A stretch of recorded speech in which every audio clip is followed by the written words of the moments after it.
Okay. All right. We're live here. Yeah, we got a really fun show tonight. I'm glad you're back for this one because this when I read this log line, I thought of you actually. When I read that, I thought this would be one I'd like as well. Yeah, so that works out. How you been, Jake? Man, how are things going with you so far? I'm doing really well. It's really hot here, but it's good old summertime and just doing really good. Just working and trying to watch movies and TV as much as I can. Just stay in air conditioned rooms, right? In the air conditioning, yep. Oh yeah, no, I'm in the same boat as you. I'm so happy for the heat that we've got in our area because where I'm in Canada, the cold is cold, and while I'm happy to survive it, I do prefer the heat. I miss you know southern of the equator temperatures. Yeah, they um, are nice. yeah, it's nice. There's a reason they call it like the Bible Belt and God's country and all that stuff because it just even if it gets a little bit too hot, that's where you get, a nice cold glass of water or iced tea or a beer if that's your preference, and you just are able to kind of take it all in. So, You can that's always what's go enjoy AC more than you can a good heater sometimes. that, or go swimming. That's one Yeah. thing I like Oh doing a yeah. lot. That's some fun there. So yeah, let's we've got a really fun one there, guys. Let us know in the chat if we're coming through 5x5 because we had a very quick audio test earlier that went really well, no issues. So it shouldn't be any issues for you guys. So I hope that's all balancing out. But let us know who's too loud, too soft, whatever. We'll make the adjustments as we go. Until then, how about we get started with this week's script? So we'll get into the actual intro here. Let's just see. Sorry for the weird vamping. My thing's not loading. But all right, let's get started. Welcome to Scripts on Saturdays, the only screenplay review show on the interwebs discussing scripts both professional and amateur, circulating around Hollywood, giving you, the TV and movie-going audience, a behind-the-scenes and inside track on what writers are pushing and what producers are buying. I am your host, the Script Doctor, and joining me this week is Jake from 52 Movies a Year. Dude, we've had like a pretty decent run on the show with some scripts so far, and I think we got another one that might fall in line and get people really excited. So Yeah, I yeah, think like so. this is a pretty decent one. So this is a script that got placed 46th with 10 votes, so only one vote higher than last week's script, but it's like 10 places on the list. And it's called The Last Tower, written by Aaron Sala. Jake, share with the audience the logline for this interesting script. Okay. When a disaster strikes, a family is trapped in their high-rise Miami hotel. With danger closing in fast, they're left with only one way up to go. Up. And so the summary is Angela Forsees is a workaholic trying to enjoy a week-long family vacation in Miami. When a cruise ship crashes into the beach, it lets loose a nasty plague that turns all those infected into rabid flesh-seeking hordes. Trapped in their hotel room, the only way to survive is to make it to the roof and hope for rescue. But can this be done when other guests have their own plans for survival? So Jake, when you read this script, as I'm sure I did, and those that follow the Patreon and the show have been able to peruse, this is a contained thriller. What were some of your initial thoughts when you were as you were reading the script? As I was reading it, I was thinking, well, I definitely like the idea of the thriller, and I because they seem to be something that has more of a success rate, whether it's made small or big or streaming or something else. It seems like it's got an audience for it, and they don't ever try to outreach their audience by making it too big. It caught me right away. This log line in the summary. Mm-hmm. I wanted to read more about it. I That was one that if I just had a choice between uh, probably all of them over the year, I probably would have read it in the top five Yeah, for sure. yeah, because it's really Just interesting, for the right? I content. mean, it's high Yeah, concept, easy to grasp. You yeah. know. Yep. And just yeah, that I guess I'm not a huge thriller. I wasn't always big into thrillers, zombies, and scares, but Hmm. I kind of have over the years, got because I've definitely got to appreciate them because sometimes they launch big stars, they launch series, and sometimes they're the stuff that's the funnest to go watch in the theater. It's a huge to There's go that, see a yeah, like there's movie. those types of movies that have an energy. Because when I saw the log line and I started reading the first few pages, I'm like, this fits a lot of those types of, especially a contained thriller like the Poseidon Adventure or the Towering Inferno, like the Irwin Allen classics from way back when. And a little bit of like Die Hard, trapped in a building, got to make your way through the floors to get to the end of the story, that type of stuff. And this one had a pretty strong opening because it doesn't open in the rest where the rest of the movie takes place. We're in the Antarctic, and it's basically like a tour to the Antarctic, and we start with this little kid who's playing in the snow, and he falls into a small hole, and we see that there's some sort of like weird parasite or thousands of these microscopic parasites underneath the sheet of ice, and there's a crack in the ice, and it looks like one of them may have gotten out and infected this little kid, but he's all fine and everything. And they're on a cruise ship, and I guess they're sailing back from the tour. And then we cut to Miami and are introduced to our main character. So, Jake, tell us a little bit about what you can remember from Angela, Harold, and their kid Zelda. Yeah, so it shows them right as they start out on the plane, and it does a describes Harold and Angela. They're both in their 50s, and they've got a 13-year-old daughter, Zelda. And right away, you jump right into turbulence, and you can tell that it's Zelda doesn't like to fly, Mm-hmm. and she's gets stressed out easily, and you've got the family trying to comfort her. I liked how she's squeezing her dad's arm, and it hurts, but he's not telling her. Yeah, You know, she's in the what middle like seat. do it. I mean, I thought it was quite clever of the writer to put her in the middle seat because a lot of kids they want to be in the window seat to go see how cool it is to see the earth below them. But because they put her in the middle seat, we actually can feel like, oh, she's stressed, she's anxious, she's in the middle seat. She's got not just a fear of flying, she's got a fear of heights. Yeah, And that came that's not. through really clearly, and I love that because again, when we go back to the premise, well, what is it? Well, they're in a tower and they have to go all the way up to the top, and it's like, well, here's this girl that's afraid of heights. That's a great conflict for her to experience. The writers, it feels a little manipulated, but this is how the writer is trying to show you, the stakes that he is putting in for these characters. So yeah, keep going, Jake. Let the audience know some more about these fun characters here, and I'll back you up as we go. Okay, no problem. Yeah, and that as I've got two kids that didn't like to fly, and one didn't like elevators as well, and I could really relate to this from that perspective because there were times we flew on vacations, and I've got kids fighting over the window seat and the aisle seat, and then other kids were literally dragging on the plane and wishing we could have doped them up and what could Sudafed and whatever, make them sleep. Kids that we've taken Oh, stairs man. up 5 flights before because a kid wouldn't go in an elevator. So I could really empathize with the parents here, and that's Yeah. just one. Oh, I mean, that's a Uh, great connection to have. Yeah, absolutely. and yeah, when it's irrational like that, there's no just do it. It's not like they're not cleaning their room. They're literally scared and freezing up, and there's no punishment, there's no coercion, there's nothing that will get them moving because it's something that they have to go over. They have to get over on their own. So Right. I thought he did a really good job bringing that out right away, and especially it lets you know that you kind of got that little background. Oh, this is going to be hard for her, Yeah, and I also really like the contrast because you have the dad Harold and you have Angela. Now these are parents like Angela's like 13, but the parents are described to be in their like early 50s. So these are yeah, adults that had kids a little bit later in life. And Angela is the type who her words aren't always as comforting to Zelda. But Harold is like, just remember your breathing like 4-4-3.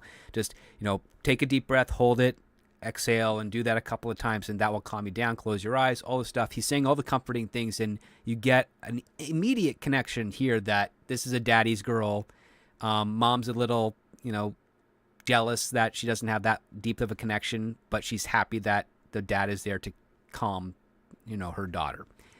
And But you can also tell it bugs her it because does she bugs her. wishes, but Yeah. she is also smart enough not to say anything. And another thing where having like children, sometimes the kids that are my kids, the ones that was the opposite of me, I got along with better, Hmm. and the ones that are more like me, we would fight, especially while they're younger. And I could see, I kind of throughout this script, I saw it a little bit with Angela and Zelda, is that maybe, she's more like her dad, so she gets along with her dad, or she's more like her mom, so she gets along with her dad. Right. But that's kind of a normal father son, father daughter, um, mother Yeah. daughter, mother son. Father That daughter happens. dynamic. There's just something a bit more like sometimes some kids, they're a bit more trusting of the parent that's not the same as them, right? Yeah, yeah, And and usually it inverses when you get older.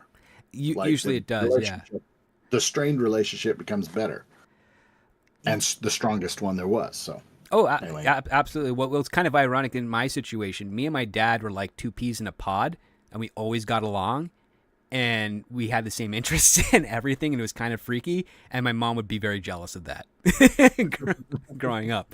And then when my sister came into the picture, my sister gravitated towards my dad, and my mom was just jealous of that as well.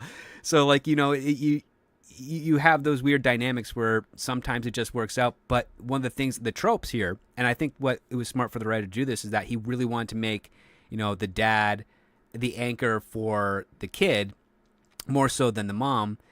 And that takes us into when we get into, the inciting incident, which is as they get off the plane and they're heading to this hotel, and it's this really amazing hotel. It's like called the Millennium Tower. It's in Miami. I think I'm not mistaken, I think it's a real thing. I haven't been to Miami in like over 10 years, so I don't know, guys. I apologize. But if you guys know out there, let us know in the comments or the chat.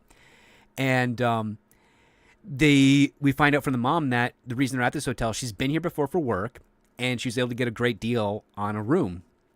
And we find out that she's kind of a workaholic as a result of this. And this bothers Zelda because every time she wants to do something, the family wants to do something, the mom is dragged away for work, and we find out she's a risk management consultant. So she sees like every situation is bad. She just tries to figure out from the data how to make how to rebound from the situation with the less of the worst idea out there. yeah, And she's there's pretty realistic and yeah. can be hard to be around when you're younger.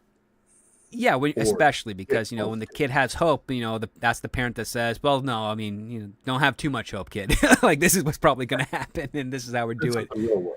Yeah, it is a little bit too much of a real world. It kind of corrupts that innocence that children have a little bit too early, I guess, in their life, because that's why she's.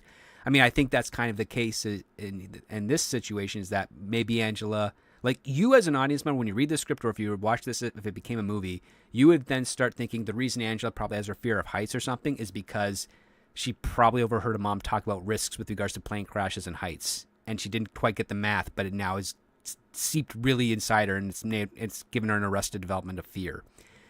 And She has an innate realization that there are some bad situations out there. She yeah, just doesn't comprehend them or know how to process. them. she processes them differently to the point where she doesn't realize that the odds are technically always going to be in her favor, but she can't come to terms with that because she's learned this information too young to make that Yeah. realization, and it's stuck with her as she's entering her teenage years. But yeah, like we get them into the hotel, they're fine. We get introduced to Xavier. He's this Puerto Rican kind of bellhop and concierge and hotel assistant, and he's doing his role, saying, "Hey, yeah, we're doing. These are the amenities we have in the hotel. These are the restaurants that people recommend." And Angela's like seeing through him a little bit. She's like, "Well, where would you go?" Because she wants to, really have a fun time. And he gives them a restaurant recommendation and an address and says, "This is what you want to order. Just tell them I sent you." I And liked that part me too, because it was because humanizing. Yeah. yeah, they set her up as no nonsense, and you're kind of like getting on your guard a little bit of going, "Oh well, she can do anything." No, the reality of it is she just communicates gets right to the point, and she's blunt, and she basically, would you go there? Where would you go? Yeah. And he had an instant connection with this guy who says, oh yeah, I see what you're saying. Yeah, here's where I go. And I like that. It really kind of, but it did it in such a quick little way. You could overlook it, but it was done very well on the script. I imagine it translate to screen very well. I mean, I think it would translate to screen very well, but I also can see it like if this was a clip released on the internet, people might conflate it with her being an aggressive girl boss, which she's not. Um, she Yeah. has a conviction with people that is a bit more abrasive, but the funny thing is that her husband has a better rapport with people that makes him the alpha in the relationship because they go eat and she's having some of the food and she's liking it and she's worried that her husband doesn't, and then he bites into it and he's like, holy crap, this is really good, and then she takes another bite and she's like, oh my god, yes, you're right, this is fantastic, and then they're having a fun time. And the husband does something pretty sneaky, like what a good husband does. He's like, hey, if we could just get like Zelda to be on her own somewhere safe for a little bit, we could have some fun on ourselves. And of course, Harold's like, oh, what, you want to take me to the club? He's like, no, we're too old for that. Like, let's go skinny dipping. And it's like, let's get right to the chase. Yeah, right to the chase. And then she's just loving it. And you're like, okay, we get it. This is not a jealousy dynamic or like, they're stuck together for the sake of the kids. Like, these two actually love each other. They just have different approaches to parenting that kind of, they don't always work so well, but together they kind of do. And I liked how they kind of threw in a little bit of a setup of a red herring, but also have it pay off. And that's with this one character named Nails, who is this gorgeous woman who happens to be in the elevator. And immediately Angela's like, oh, I don't like her. And then she catches Harold. Looked at her. Harold just looked at her, but not like there's nothing to it. And then nothing, but you would notice someone dressed up the way she's dressed up. Yeah, dressed up the way she's dressed up. Dressed to the nines, has these long, decorative fingernails and whatnot. And that's set up as they're going to the room. But then what happens later in the evening? Well, Harold's like, I'm just trying to get my wife naked. So you realize like the look was completely nothing. And you're like, oh, that's some great chemistry there. That's a great, we see what this relationship is about. All he cares about is just trying to spend time with his wife.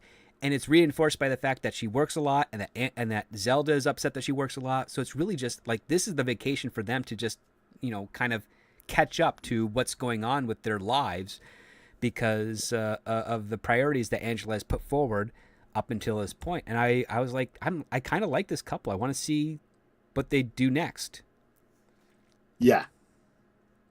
And yeah, and then, parallel to that, we get introduced to Leo and Kylie. And Leo's this guy that's born into money, and he's described as a himbo, which I thought was kind of funny. Yeah. He's jacked, probably on HGH or something. He's got this really hot girlfriend named Kylie, who's, the trophy girlfriend, but she's also like a sports reporter. And she's really just there for the money and glam. Yeah. And the younger version of Harold and Angela, maybe before they didn't have kids and when they were young and crazy, but also from the different side of the tracks or the different economic structure. A higher economic class, which, I mean, but they still have a mirror looking at them. Here's a couple, here's a couple. Exactly, yeah. We see the contrast. And they're in the hotel as well, but on the top few floors of the hotel is actually a condominium, a private condominium that they're there, and we don't know why they're there. They're just kind of there, and they're kind of doing their own thing. And what we get from their perspective, because they're so high up and they look out the window, oh, there's a cruise ship coming in, and it's been reported on the news that this cruise ship actually was rejected from a couple of places in South America that they were originally supposed to dock at, and Miami decided to open up its port for them because there's an emergency on board. It's most likely, someone got sick, food poisoning. I mean, I personally, if you guys like cruises out there, all more power to you. I hate them because they're like a floating petri dish. I'd rather be on like a short boat, trip, like less than a day, maybe like a ferry or something, than on a cruise ship, because someone always gets sick and then everybody else gets sick, and then you're quarantined and you're having a miserable time, or the power goes out because who knows? There's always a disaster, from various minor things to something that gets way too big. And it's always taking place on a cruise ship, which is really just a mini city on the water moving around with a lot less room. So I like them, but you're describing them very well. You always get sick on one. you always do. I had friends that worked for the Disney Corporation that they were like the princesses and the princes and the characters on the Disney cruise lines. And all they would be like doing is like, yeah, every couple of weeks they'd have to take a bunch of antibiotics because there'd always be some sort of breakout and nobody could leave the boat for like, 5, 6 days until everything was contained and controlled and helicopters would come in with doctors and all. It was a nightmare. And I'm like, well, yeah, I'm never going on a cruise ship, but if someone's got a yacht or they're doing an overnight ferry, I'll be fine with that because I can at least get off the boat, in 12 hours. Yeah. You're not, even if something breaks out with that 12 hours, they would at least get you on land to quarantine. It's a lot faster than on a cruise ship where you have to take a couple of days away from a coast. Yeah, But we were on a cruise ship where they life flighted somebody off, yeah, and we lost a destination to it, which is, I mean, that's a person's life. But hmm yeah, we couldn't go to the destination. We met to where we could get them off the ship as fast as possible, and then had to make up the time elsewhere.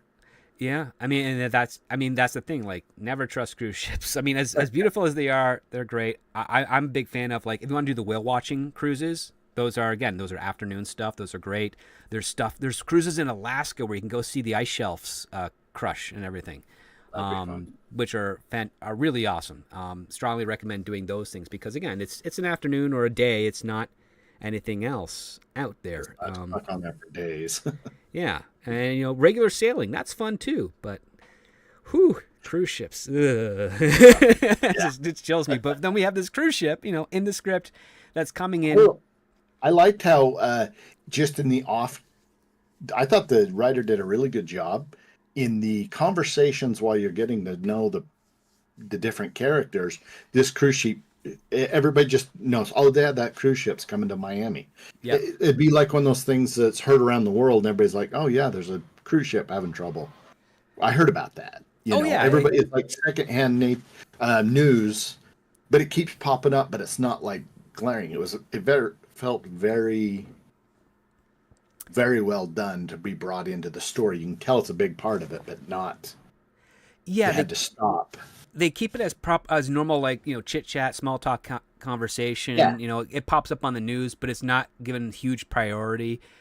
And it's when you only kind of realize how important it is when people start looking out the windows or on the beach. And in this case, Harold and Angela and Zelda are on the beach, and they've noticed that the boat has missed the docks and it's coming straight for the beach. And I'm just getting pictures of, like, that freighter from that hit the Baltimore Bridge. Sadly, Oh yeah. I'm just Yeah. getting those images in my mind. And then it beaches, and here we get a scene where the dad covers the daughter, because sand covers all of them, and then he grabs the wife, and he basically is the hero of the family and keeps them alive. And the boat, essentially lands, and then people are freaking out about it, and no one has really gotten off the boat yet, but everybody's just trying to get away. And it's very, very hectic scene. There's not a whole lot of exposition going on. It's focused on Angela, Harold, and Zelda. And immediately Zelda's like, I want to go home. We need to find a train, and I'm not flying. We're getting out of here. We're going home. This is not cool. This is supposed to be a vacation. It's turning into a nightmare. And Angela's like, okay, fine. We'll check out tomorrow morning. We'll get the heck out of here. We'll go somewhere else. They're leaving the entire state at this point. They're acquiescing to the kid because they don't want, there's already been a minor disaster that was quite dangerous, and it kind of affirmed Zelda's fears of this vacation. And so they're just cutting their losses. I'm like, okay, cool. We have a smart family here. Like, they realize Yeah. we're getting out of Dodge. In reality, you would be doing, okay, I can go. We got to go. Yep. I do And like how it set up the next conflict between Zelda and Angela, because Angela gets called or makes the phone call, and she's doing her job. She's talking to people, and she's you get to see example of her saying, we don't panic here. If we panic, other people will panic. And Zelda overhears the conversation, and she's like, I thought you weren't going to work. And you kind of get that freak out moment starts, where maybe yeah, the shock wore off. They're up in their room, and I liked that because it felt like it was being set up through you're a workaholic. Well, I'm not really trying to work. I got a phone call, you know. Yeah, like I've still got to do this because we're going to have other problems. There's other problems than just this. well, it also gets on Harold's nerves as well because she takes the call. She tells her boss, "Okay, listen, we're fine. We're here. We're fine. Nothing's wrong. So you don't have to worry about any type of selling or anything like that nature." And then we learn from the back, we learn a little bit through that and through some other characters that the cruise line, their stock is being dumped immediately, and so they know something that's going on this boat that no one else does. And then Right. we get a really funny we get a really funny line from Harold, which did make me laugh, which is, when the National Guard is, or so when the Coast Guard is kind of going around the boat, they're just thinking, well, the Coast Guard's here. If there's something wrong, they would tell us, right? I'm like, no, man, no government agency is going to tell you something wrong is going to happen until it's way too late, until you've already figured it out. But I thought that was There's kind of one funny. saying, stay in your room. Yeah. But I thought it was funny. But then that comes back into the whole fact that, like, Harold's like, yeah, I agree with the kid. Let's get out of here.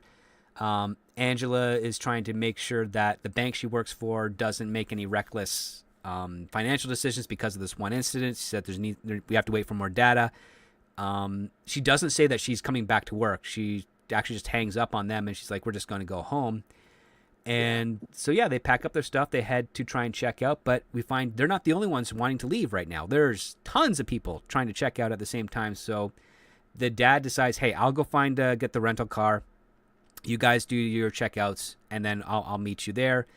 They kind of don't get a chance to do that because all of a sudden we start hearing gunshots and some rumbles and panic and things are going up. And the first thing Angela and Zelda are doing is like, we got to find your dad.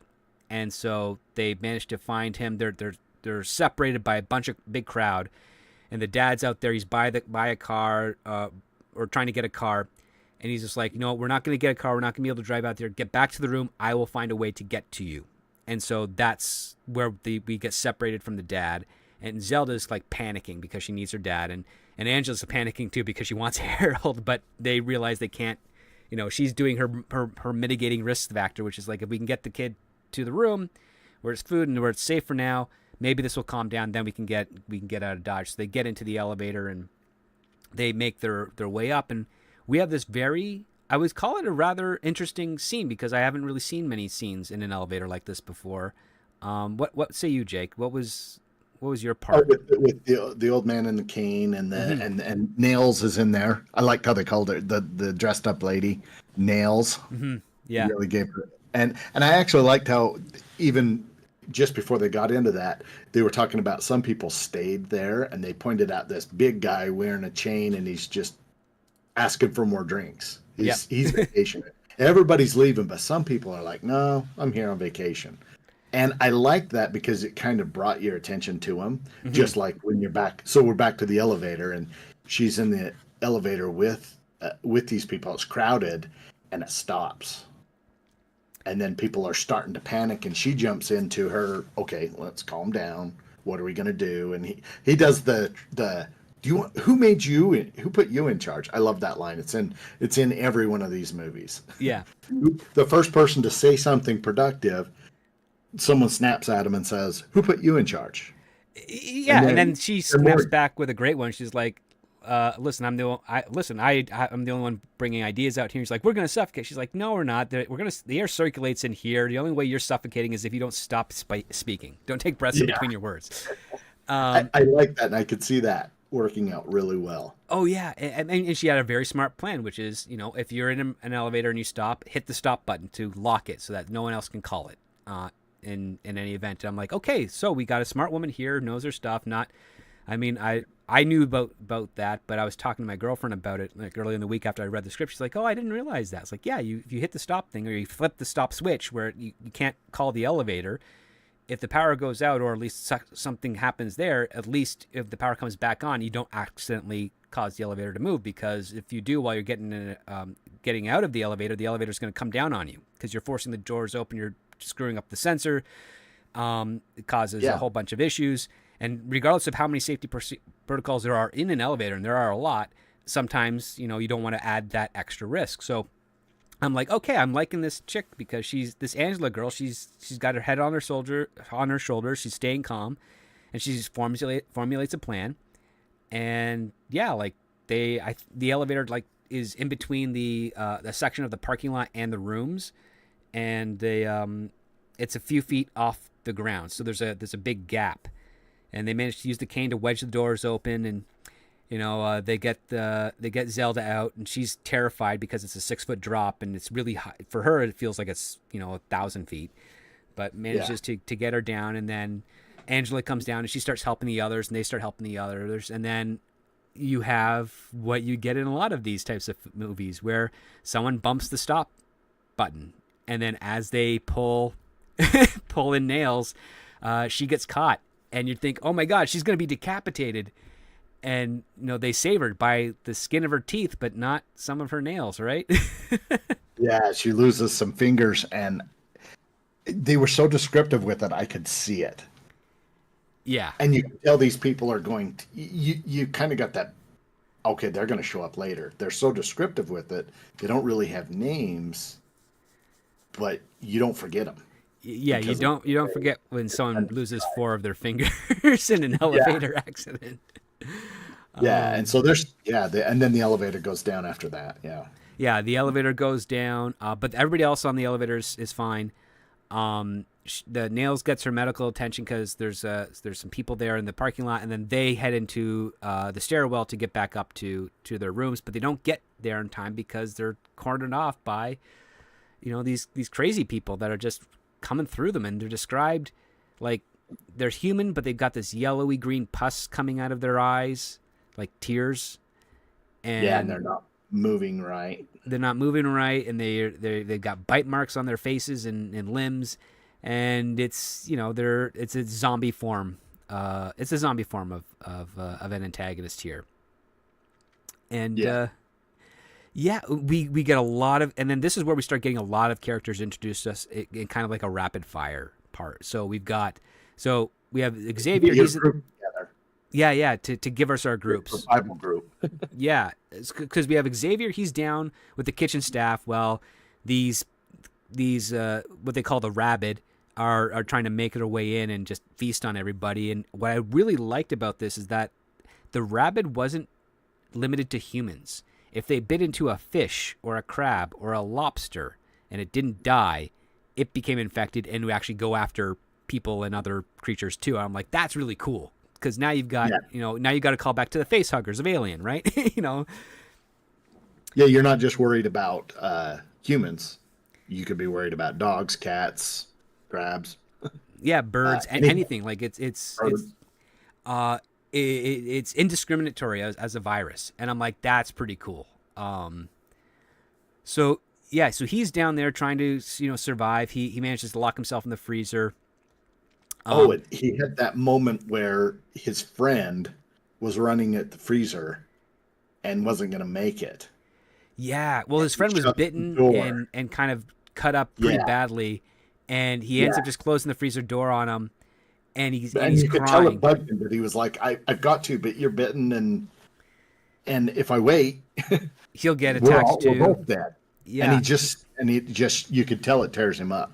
Oh, it does, and I like that, because when we come back to him later, he's looking out the window. Nobody's there in the kitchen anymore, and he's basically committing to himself, like, I'm never going to let myself do that again. And he stays true to that. And then for the Angela and Zelda side of things, they meet up with Walker and Bob, who's this nice young married couple. Walker's a veteran and Barb's a nurse.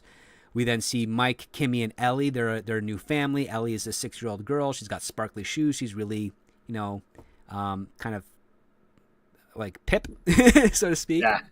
She doesn't really know what's going on, so she's kind of a little naive and oblivious to everything. But she sees everything as exciting like a child would. Exactly, but they're all like kind of hunkered together. They're in Ryan. So Ryan's this guy. He's like this polo cocky dude. He's the one that's in the room that everybody's all together. They barricaded up and they're looking for supplies, and they're just kind of hunkering down until they can figure out what's going on. And of course, Zelda is freaking out because she's like, we have to get to our room because that's where Dad's going to be. And Angela statistically thinks that her husband is gone, but she's trying to hold on to the hope, and she's trying to reinforce that hope with Zelda, but she's not doing a good job with it. And Barbara catches on that she's not doing a good job. And she's like, listen, you gotta, there are ways you gotta, show some confidence to your kid. Even if you have to lie, you gotta be more convincing. And it's something that's really hard for Angela to do. Yeah, she doesn't want to lie to her, but she also doesn't want to give Keep this into panic. Yeah, like her desires and panic exactly. for something that's a lost cause. Oh, exactly. And they have no clue what's going on. They're seeing on the news that Miami is being isolated and that the National Guard's brought in and they're closing off the roads and all that stuff. And they're all freaking out. It's like, well, we have to get out of this hotel. Like, we have to get on the road and whatnot. And every time they look outside to see, they've got the hordes of these rapids and these rapids, and then these cars are kind of driving through them, but they're not making their way. They're just overcome, and then the car is like pretty much dismantled and ripped apart, and the people inside the same. So they're like, well, we got no other choice. We are stuck here, and then they're doing the math, like, well, how much food do they have access to? How long can they survive before someone actually does come to try and rescue them? And the numbers aren't looking good, and conversely, when we go up to the condos where we see Leo and Kylie's, like, they have no idea what's going on. They're watching the news. They're seeing the panic outside, but they're fine. Like, they got food for days. And then what ends up happening is they get a knock on the door, and it's these new characters. It's Ronald and Minnie. These are like grandparents, and they have their grandson named Jasper. And they're talking, and they're like, yeah, we got to kind of get out of here. But Leo's like, well, there's no reason to rush anywhere. This whole section of the condos that on the top of the hotel is completely isolated. You can't get in without certain access, and the doors are reinforced and all that stuff. So whatever's going on out there, we'll be fine. So just hunker down and we'll be good. And so we kind of forget a little bit about them for a moment, and then go back to Angela and her crew, and they are realizing, like, yeah, they're kind of making their way up to this floor. We got to get higher, and then we have to block off the stairwell so that they can't even get, so that when we, get to, say, floor 16, we can block off floor 16, go to 17, and once we run out of supplies there, move up to 18, those things are not going to get any higher than that 16th floor. That's Angela's plan. And after some arguments with Ryan, who's the only one who's kind of pushing back, they decide, okay, this is what they're going to do. And this is where the story gets, into the twists and turns, where people of that party start getting knocked off by these rapids, these rabbits, these rabid human creature things. I really like that, because you got your survival group that you get in these horror movies, and you've got the one you can tell that's going to panic. You got the one that's got, hey, we've got each other's back. We just met, but I like what you're saying. I support you. We got to do something tough. We'll do it. And then you got the people who are naive about it. And usually I always think of these, these survival horror movies as you follow one group. And I liked how we saw the opposite back and forth with, the people below penthouse and the people above the penthouse, up in the penthouse, and these contradictory scenes, but you're still getting the same tropes or types of people. I'm more likely to panic. He's more likely to have it together. Yeah, but you just don't see it yet. And I like that. It was right there with set it up right away. Yeah, the contrast is actually like really good, because we knew that Angela may have had a plan, but we knew that she wasn't going to be, the miracle worker for all this type of stuff. That's where we get characters like Walker and Barb. Walker and Barb come in, and even though they don't have a strategy of a plan, they know what is needed to be done in order to achieve that goal. So Barb's a nurse, and so she knows how to take care of and help Zelda. So she's there doing, filling in Harold's role at the moment, keeping Zelda calm, nurturing her. Walker is the veteran, so he's, the muscle. He's the one where, okay, if we can't get a door down, I'm knocking it down, and when we're going to pull in the supplies, gather them all together. And they're just kind of making their way up, and their first goal is, okay, we're going to block up the stairwell. We're just going to start finding food that we can gather around so that we can at least, hold out for X amount of days. And Some of them, they split up into some groups here and there, and as they do, I think the first guy to go is Mike, right? Like he's saving his daughter, and yeah, it was he's like, taken out by these rabid people in the stairwell while they're trying to make their way up. and that happens so quick. I remember that, yeah, because Mike gets swallowed up, and then it immediately jumps. It starts to just a compiling of where people start getting picked off, Yeah, and Ellie got picked up, snatched up like two sentences later or two paragraphs later. yeah, it's So it was really like, quick. And then the thing that shocked me is that Kimmy, her mom, didn't really register it right away, yeah, and she, she howled, but she didn't quite have the reaction that you would. that you'd expect. It's like once they actually get to the next floor and they block it off, she doesn't look around and be like, oh, where's Ellie? Like, she doesn't say that. In fact, that they're so distracted that what we end up seeing a little bit later is we see Ellie's sparkly shoes, but they're not walking at a pace of a normal kid. They're kind of stumbling and moving around because one of the traits of when you're infected is that it's like a parasite is controlling your mind and your body, just like a person who's just learning how to drive stick shift would with a car. So it's kind of jostling around, it's bumping, it's not transitioning from gear to gear properly. And then when we finally see Ellie again, the mother's so happy and relieved. But I felt like this is like the only real failing of the script that I found, is that I didn't think the Kimmy and Ellie dynamic in this particular moment, when Ellie is now infected, felt honest or authentic. Yeah, I could see that. I mean, I guess if you accept she's in shock and Right. she's just panicking and she's just following the group, she's behind. She's behind in what she feels in a way. Mm-hmm. And I guess I could. It's a bit of a stretch, but I can follow it. It's like, oh, okay, my husband and my daughter just are gone, and I'm just gonna follow you guys. And then when she sits down for a minute, it's like, oh, my daughter's gone, and then she starts to have the reaction that she should have had Yeah, back but then. and what bothered me is we didn't like get that moment, right? It's like she didn't She realize didn't her really know. kid was gone, and when she does see her kid again, she's like, "Oh, mommy's here. Here, come here, Ellie, come here." And then Ellie kind of like prances along the ground like a creature, and then attacks one of the other of the group and just starts mauling at him. And instead of saying, telling Ellie to stop and get off him, she's screaming, "Don't hurt Ellie! Don't hurt Ellie!" And it's like, okay, this is.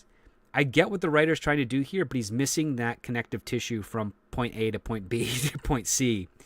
Because Yeah, when they finally do dispatch of Ellie, and they're not trying to harm her or anything, they're just trying to keep her at bay. But then Ellie bites Kimmy's arm while they're trying to get up the next flight of stairs, and then Kimmy's reaction is to fling Ellie away, and she ends up going over the railing, and then she rips a little bit of Kimmy's arm and then falls down 16 17 stories. And that's when Kimmy kind of like breaks down. yeah, And I'm like, the breakdown should have happened a bit earlier, because yeah.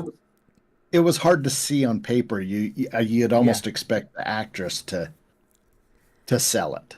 yeah, she'd have to do a lot of Yeah, work to kind of you're sell not that to reading make it. it work. Yeah.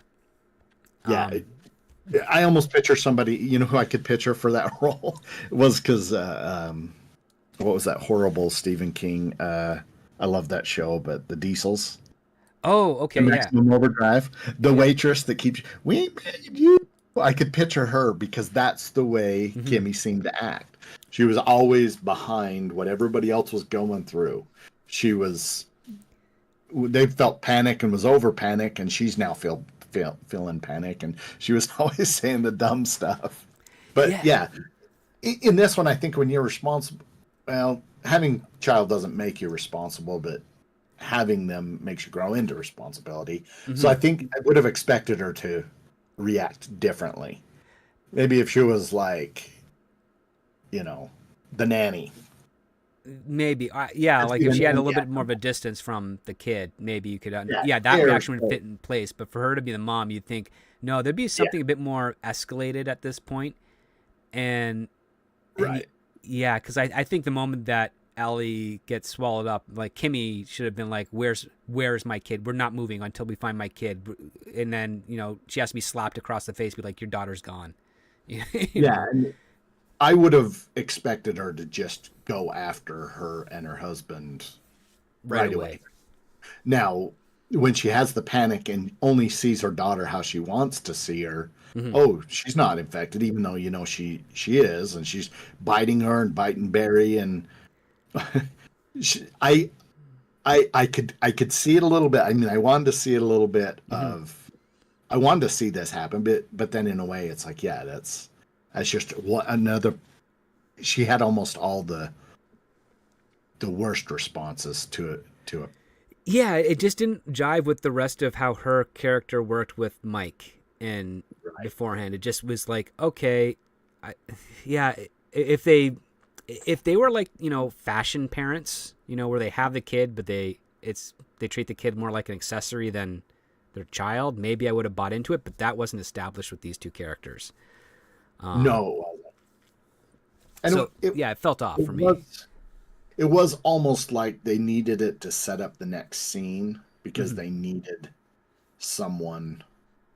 Well, the next scene, I don't know if you want me to jump to that, but Yeah, let's go for it. Yeah, let's go to the next scene. Go right ahead. Ease well, us they into get it. yeah, they get put into that. They're I can't even remember what floor they're on, 16 by now, and they're in a 16 or room, 17, yeah. and they decide they kind of have their moment of regrouping. Okay, we're together. We need to hit the next phase, and Walker's like, okay, she's staying here with Kimmy. Yep. That bugged me because I know what's going on, but they don't know what's going on. So, and then Angela goes, no, she's not. And then Kimmy's like wanting to please her mom is going, no, I'll be fine. I'll be fine.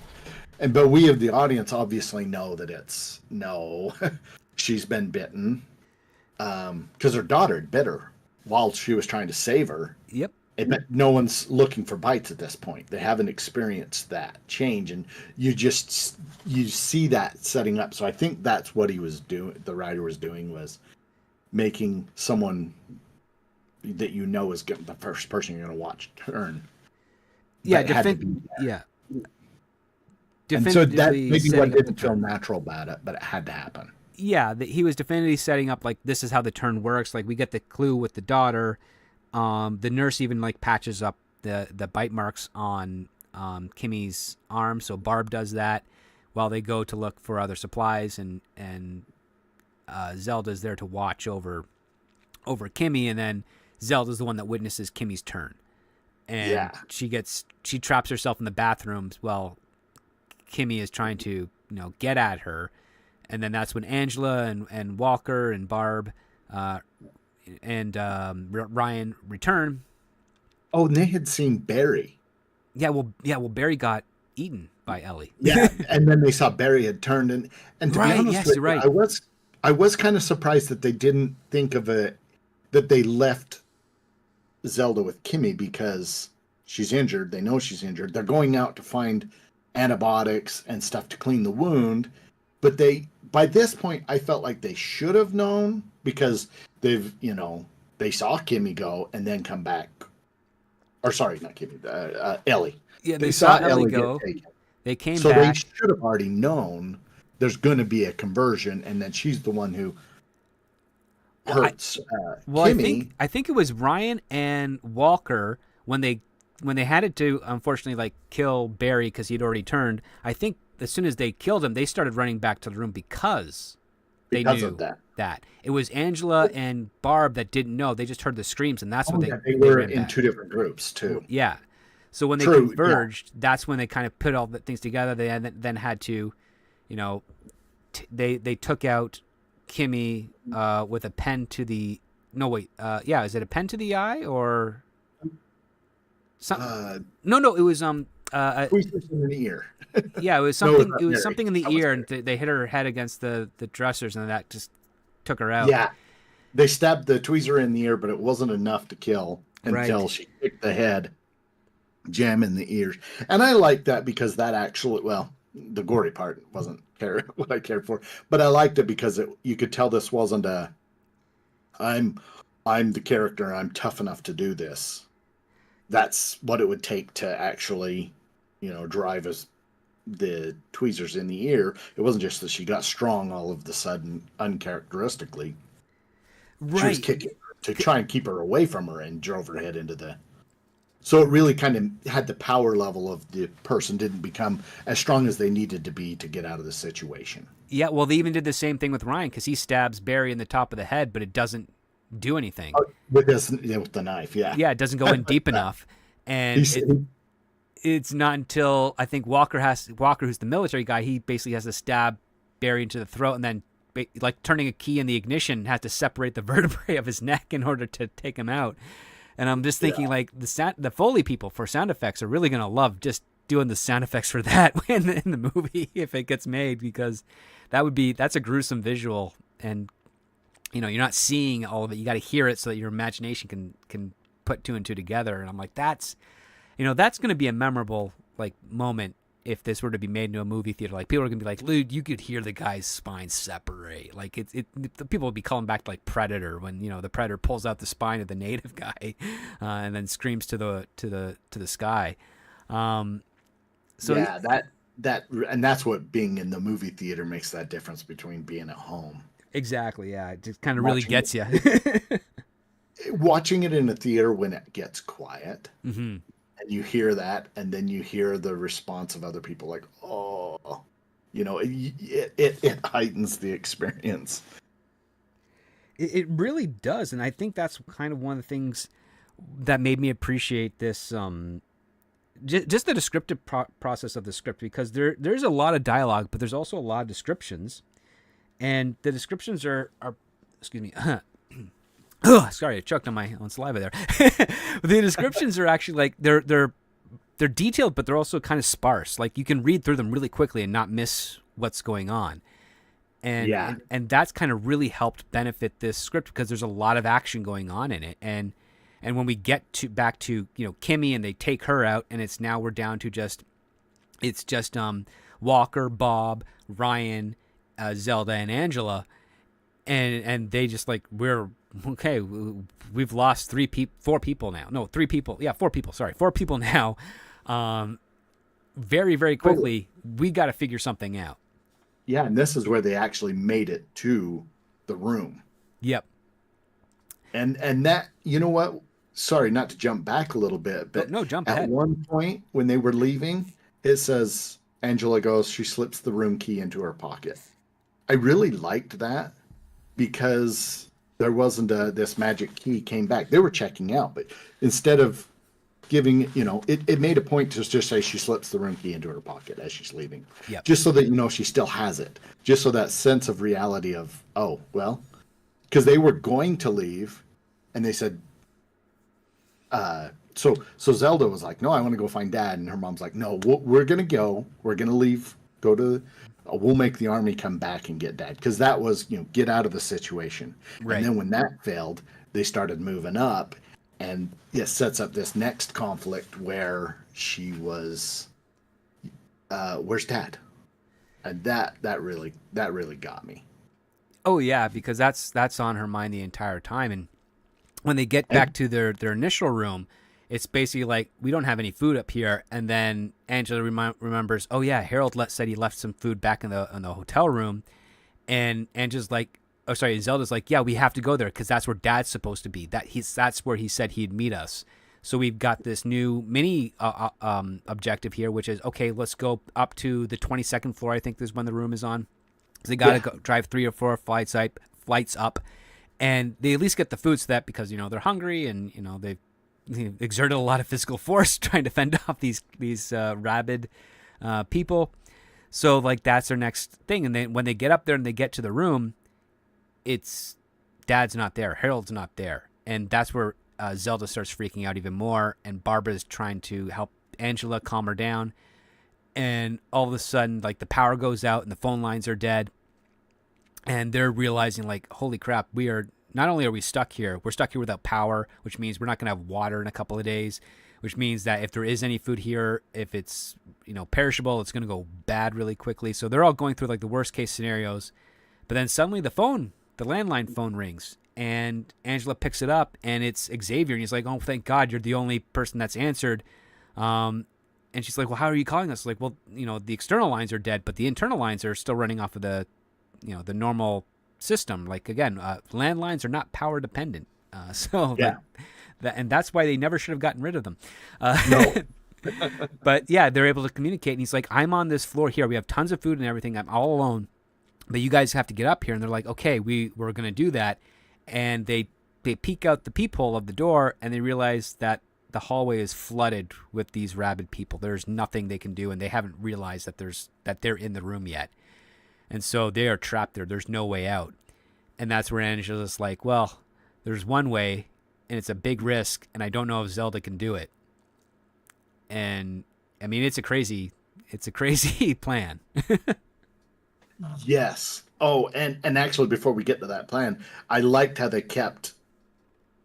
So one thing I was gonna say was I'd forgotten about her dad because I was watching them just survive floor to floor to floor, Mm-hmm. and they kept running into these people that were part of the group, or even like Nails, and Nails is right out there, right at the door. And I Yeah. liked that visual because there was at Louis one point they said you could see the fingerless hand reach around the corner, Yep. and I was like, wow, that the descriptions that were in this script, I could see it, and it really built the suspense for me. And then felt like I was right there along with Zelda, going, oh wait, yeah, he was going to be up here, he's not, and that's when that moment hits. And then but then they have to deal with it, and they're trapped, and they have to move up. No, 100%. And I liked that. I liked how they kind of staged that bit by bit, because it's funny. On the surface, you think it has video game mechanics, but it doesn't, Yeah. because there's all these motivations that are driving the characters to get to this. It's like, okay, we've got to find Dad, because Zelda needs her father at this point, because she is going through some crap right now with all of this. Everybody's just trying to survive. They don't know what's going on. We as an audience have a semblance of an idea going on because we're familiar with this genre, Yeah. and it's just like one step at a time for survival. And then when they finally get into this room and they realize Dad's not here, it's like a hard reset for Zelda. She's back to point zero, where it's like, I need, we're freaking out. I want to go home. We need to find Dad. We need to do everything to stop to find Dad.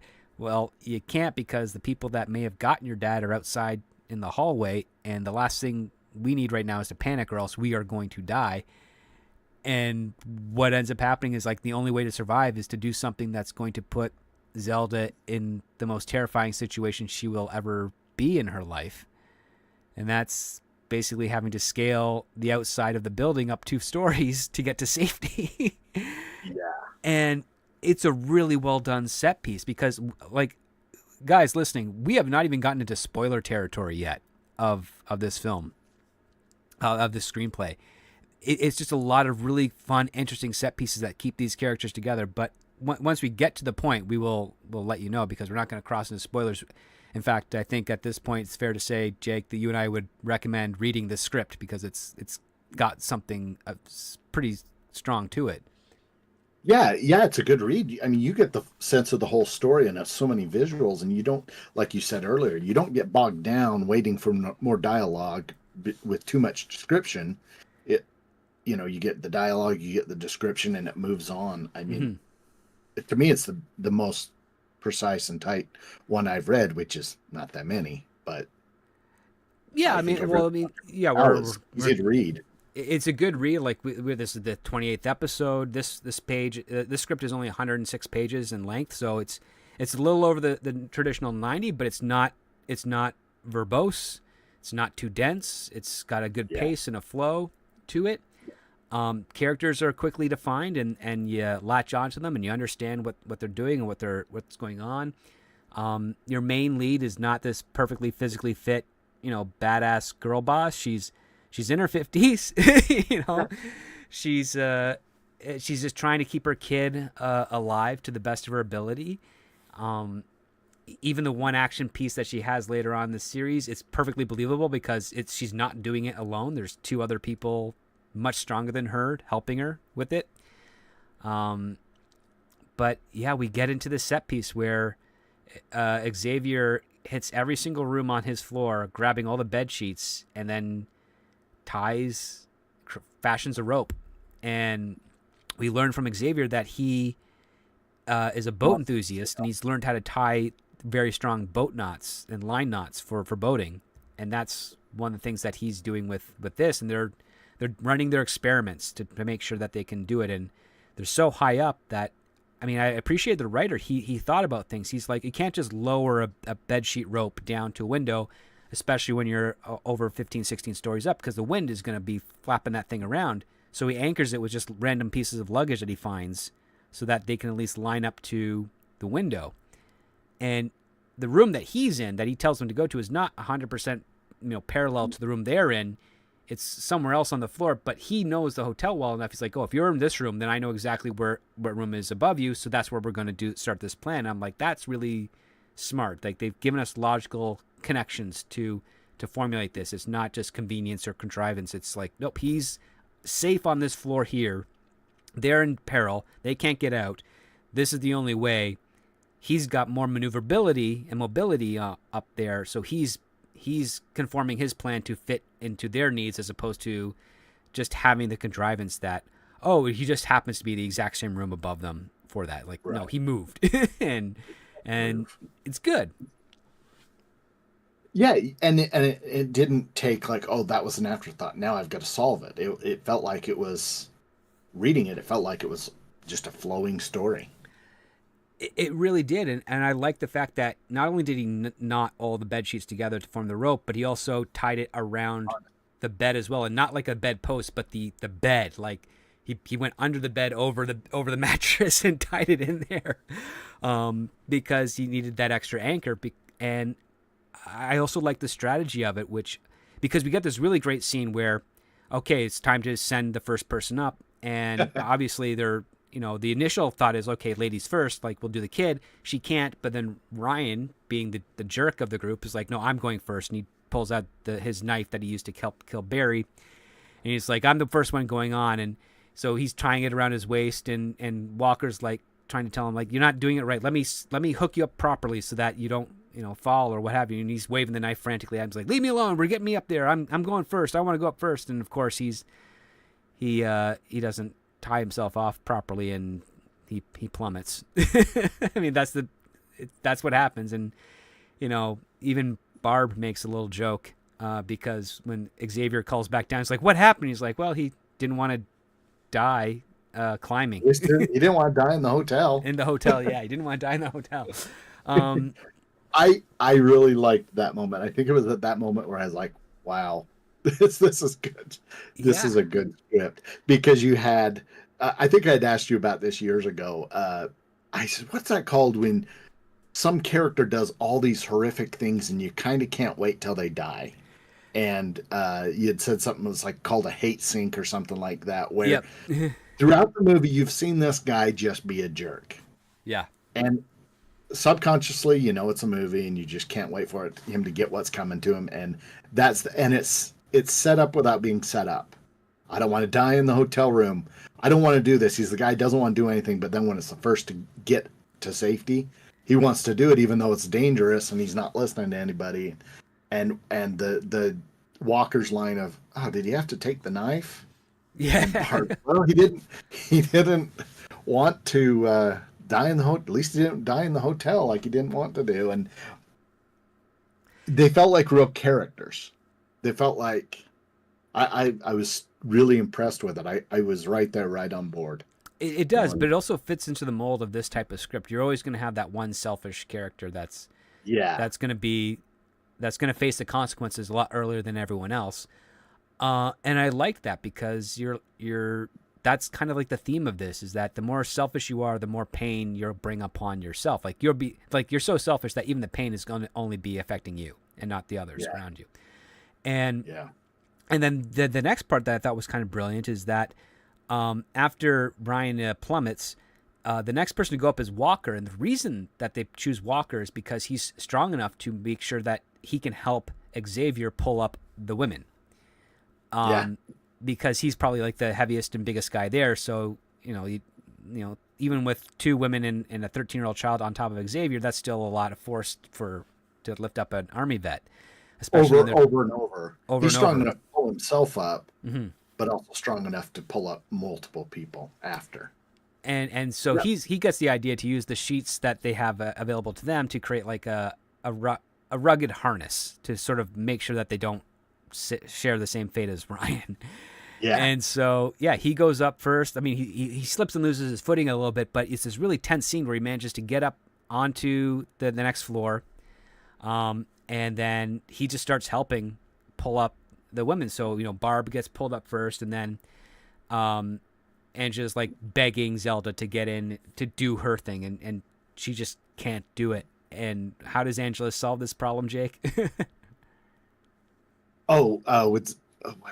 Sorry, let me see that. No, it's she blindfolds Angela. Oh yeah, Or yeah. Zelda. Sorry, Angela blindfolds. No, it's okay. It's okay. She Yeah. blindfolds Zelda. So Zelda's not only is she terrified of heights, but she now has to do this blindfolded because if she looks down or sees anything, she will be completely frozen. Yeah, And I'd forgotten about the blindfold. well, no, that's okay because that's happening at the same time as the rabid, people have figured out where they are and they're trying to bust down the door. So Angela is holding back the door with the barricades and all the furniture there, and she's trying to coach Zelda to get up to the next floor. And you've got Barb, Walker, and Xavier all trying to pull her up slowly and carefully so that she can make it. And the wind is so fierce that it ends up ripping her blindfold off. So now she's seeing how high up she is, and she's freaking out, and she's moving, and it's causing like the rope to kind of tear a little bit, and you're on edge, and you're like, oh my god, is she gonna fall, or is it gonna break, is it gonna snap, what's happening? And it's a really touch and go scene, and it's like riveting to read. I could picture it because, the noise of breaking the window, and they'd even timed it to do between gunshots and explosions, was attracting the zombies, the rabbits. And so, yeah, while it's all happening in time, she gets her out the window and she's panicking. She's facing her worst fears, her fear of heights, or fear of there's nothing her mom can do. She's actually saving her from another perspective, which kind of mirrors what she does in life. Like, well, I can't always do everything for you. I have to do this to help make that safe, so we're not dealing with another problem.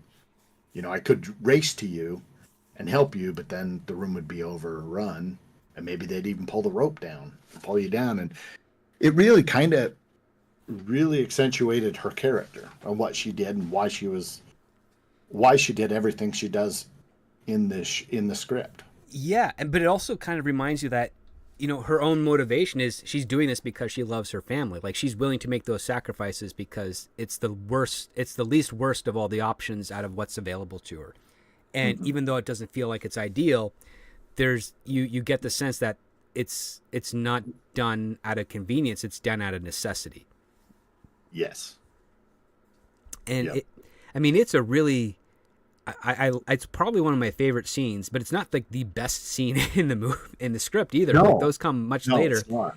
which we're getting pretty close to because the whole we're not going to spoil this part of it, but we're just going to say that Angela and Zelda do make it up to the floor with Xavier, and they figure out what the next steps are supposed to be, and that's when Xavier realizes like the safest place they can get to are the condominiums on the top tier floors because they've got reinforced doors and they're isolated. They can only be accessed through a key card, and that's their next stage of the plan is they just have to get there. And it's only accessible. It's kind of accessible through the stairs, but not at this point in time. That they can only get there through the elevators.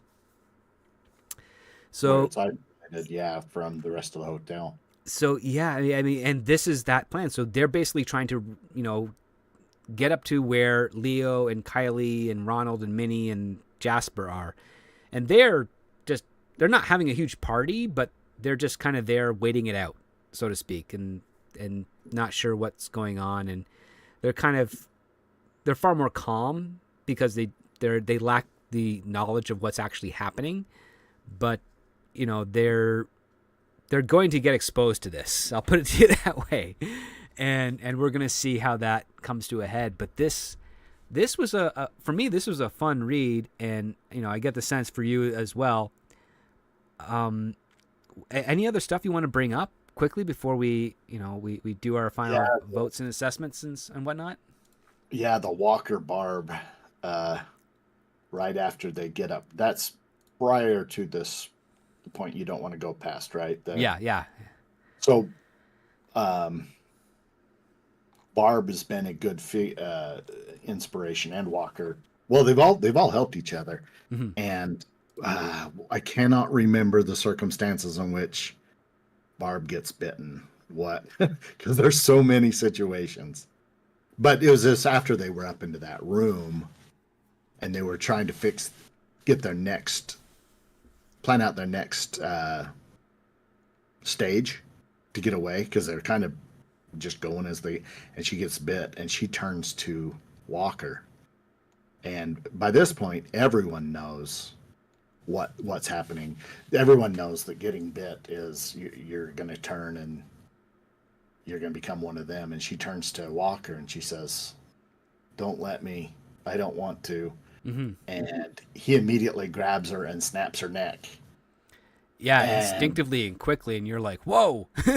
that shocked me. And I didn't like it the first read through, Mm-hmm. because I felt like that's not what I would do. It's just one of those things to be shocking. But it was true to the character.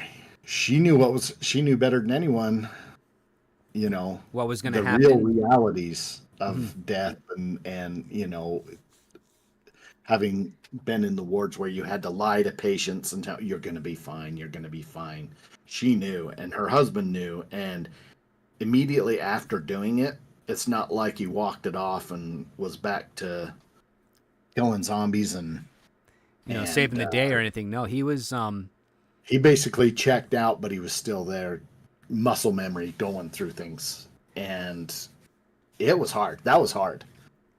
Oh That yeah, was like hard to read, and just like the Kimmy and Ellie and even Zelda and her dad, this whole thing, it had stages of the separation. It felt real just even reading it. I can imagine how it'd be in a movie theater. yeah, because he goes pretty much silent afterwards, and Yeah.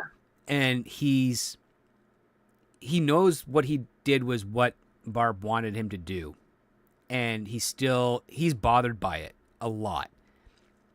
And what's fascinating is that action pays off later. It does. And that's where we get, that's like part of the spoiler stuff. Like, we're not going to mention how he pays that off, but I mean, it comes to, you understand that he was deeply in love with Barb, and they were on the same page at that moment, and he knew if he didn't do it reflexively, he would never have been able to do it anyways, and then they would have been in a far worse situation Right. immediately after. So and him trying to reconcile with that is his struggle for the remaining part of the script. And it's not done egregiously. It's not done over and over again. It's really just that one moment, and then everything else that kind of builds to it and comes after it just reinforces that conflict that he's dealing with at that time. And I have to say, like, props to Aaron Sala for doing that, because number one, it's a little bit unexpected, but he makes it work, and you feel and you empathize with it. And It wasn't just sensationalism. exactly, it wasn't like an Eli Roth thing where we're going to do this because it's cool. It's more like, Right. and it wasn't sapped up where it was overly dramatic to the point where he's struggling to actually make the decision and then follow through with it. And Barb screaming at him like, "Just do it!" None of that stuff. It was more. It was like, it was nuanced, and it was tasteful, and it was tragic, and it would definitely give you that shock in the audience that you kind of want to do. And yeah, like it's something like, as a writer, I'm like, I get it. This is how you basically say everyone is fair game now. Yes. Well, and as we watch these shows, and we've watched every other zombie show we've ever seen, we know the minute you're bit, it's over, right? Right. And So if the show's done well, the minute somebody's bit, we're like, they're gone, We're in the, but when it tears you up and it's hard and the script shows that and shows the characters how hard it was and why he did it in the moment and could, they were far enough along in the story that to not do it, then he would have basically been acting oblivious and they would have had to do something far worse later. And Yeah. we've seen that in shows, and but it's still, it hit me hard right then, but it was earned. It felt real to the character, I guess. It really did. And I mean, you never think, oh, a person that just, killed his wife would be a character you empathize and like, but it wasn't a killing, it was a mercy. And It was a mercy, especially after what happened with Kimmy and Ellie. exactly, We see like that go down, and we see all these other things go down, and it's like, and the stuff he had to go through with Barry, which bothered him too. Like, yeah, right. this was not, it was basically like the last thing he'd want to do is have to viciously try and kill his zombified wife. This would be the most humane to do it. And you're like, man, this is really like, it definitely crosses, it definitely gets you into like moral philosophy of, okay, how do you reconcile this situation? How do you come to terms with it? And the thing is that with Walker, he's like, he acknowledged that he's never going to be able to come to terms with it, but he did it because it's what his wife needed. And Yeah. even though, and he needs her more. And I'm like, damn, there's so much layers to that. And it's done that, just that little simple moment. So yeah, I mean that, from that scene alone, I'm kind of shocked that this script did not actually rate a lot higher on the list, from these producers. Yeah, maybe there were producers looking for a superhero film.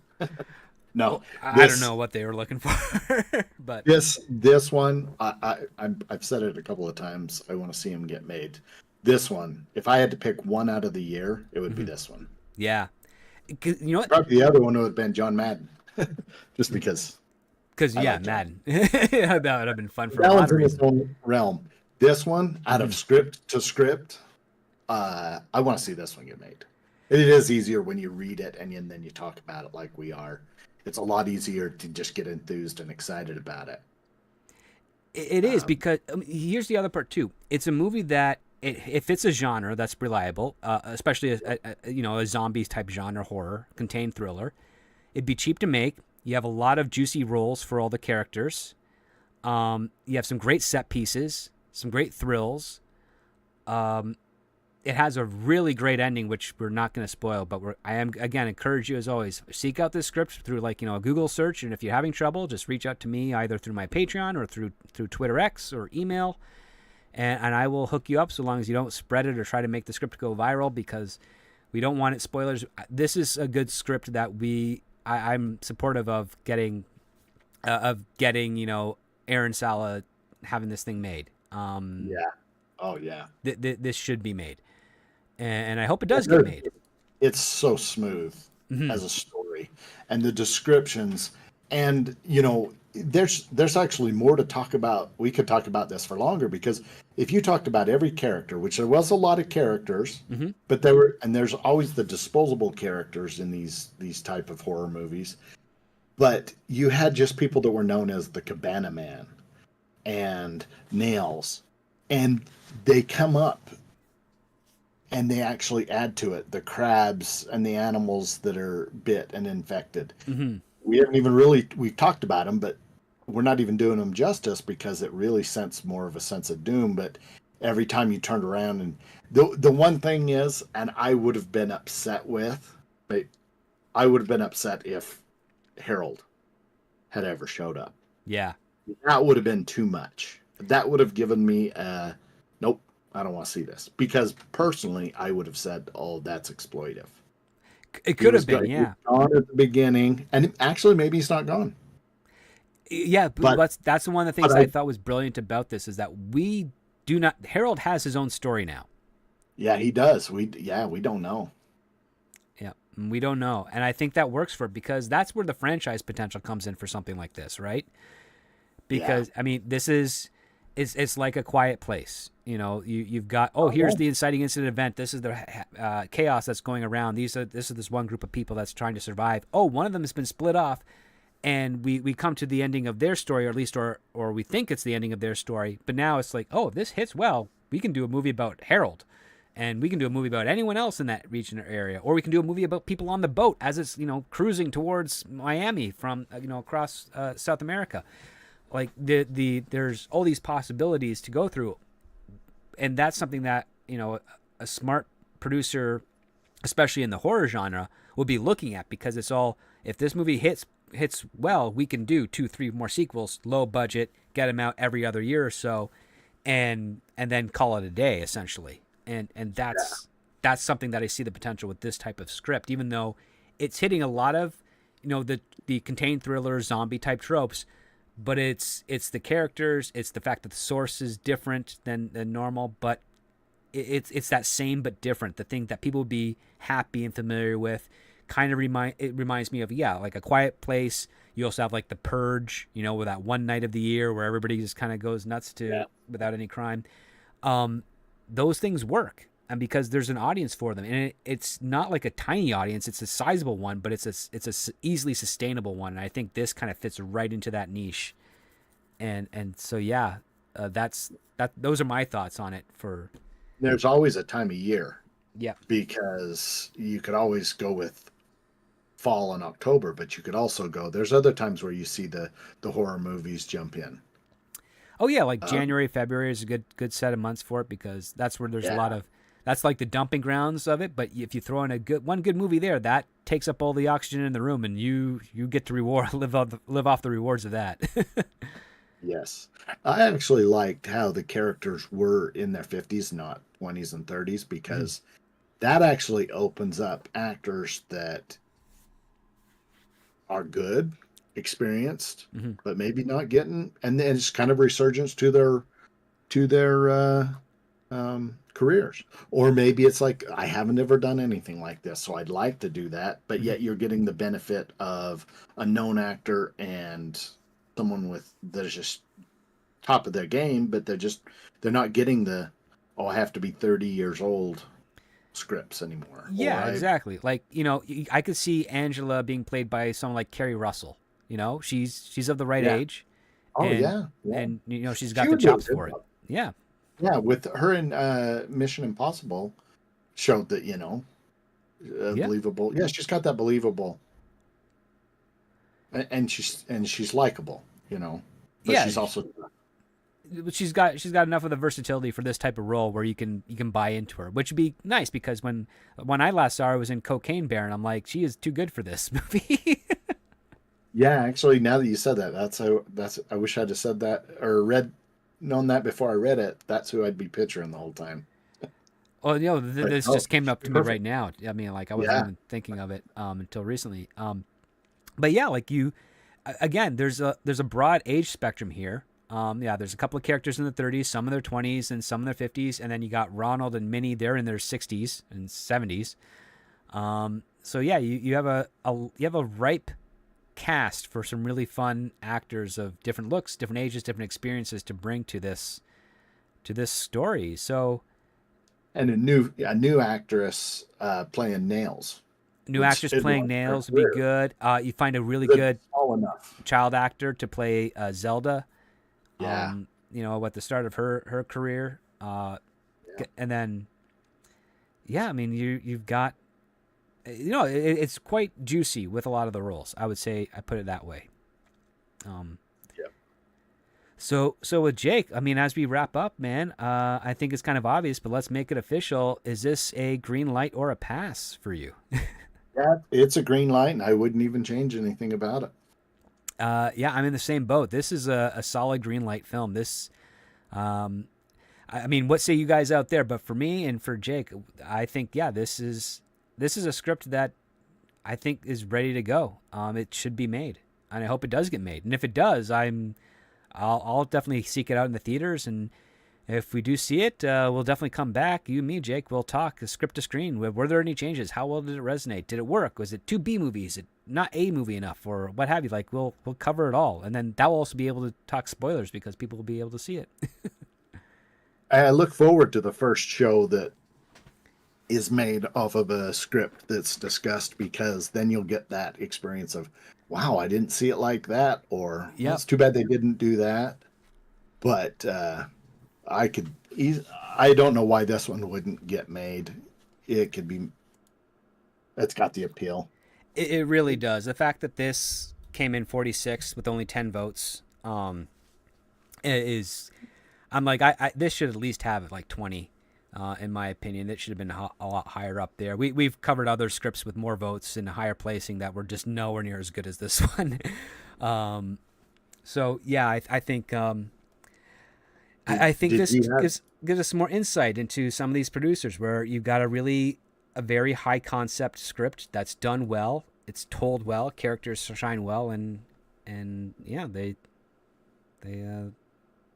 they thought this is where it is on the hierarchy of things. I'm like, that's sus to me. yeah, yeah. It seems like it doesn't have the errors you would know. Mhm. It seems like it's very well, like, put together, and the things that you would see that I wouldn't see. Um, did you see? I mean, there wasn't spelling mistakes or anything like that, but There's a couple of it, grammar mistakes, but nothing egregious. There's this one line like, instead they say with their belongings, that he just writes their belongings. I'm like, okay, that's nothing big. That's yeah, fine. But no, like structure wise, plot wise, obstacles, how they overcome them, it's not contrived. Um, there are really clever setups and payoffs here. Some done a little bit more subtly than what I think general audiences would like, but I think that's what would give it a potential for a rewatch value. yeah. I And think it had a good balance of some things that were obvious. Oh, this is mhm, going to come down the road, to some yes, things that are subtle. I think that's good, because I mean, everybody wants the obvious ones, but like you said, the rewatch, pick up something you didn't know. But I would recommend anyone read this that is listening, because the end of it, it's good. yeah, yeah, it's I wish good. we could talk It's. about I mean, like maybe we'll try and do like a top 10 of the 10 green light strips from the show towards the end of the year or something. Oh But yeah, I'd actually like to see yeah, something like that, where you put together the 10 best scripts. Because I mean, you could have 10 scripts better than this exactly. by And this before is the end like, of the year. this is our rating, not the blacklist rating or the industry rating. This is the one like where we're coming at it from as general audiences, not just filmmakers or people who are interested in film. It's like, okay, these are the ones. This is what their rating was on the blacklist. This is what our script on Saturday's rating is. Do you agree? Disagree? Let us know. All that type of stuff. That would be fun to do towards the end of the year as we uh, get through more episodes, because we're past the halfway point now. Um, Still plenty of scripts left to read. More scripts on the way in the future.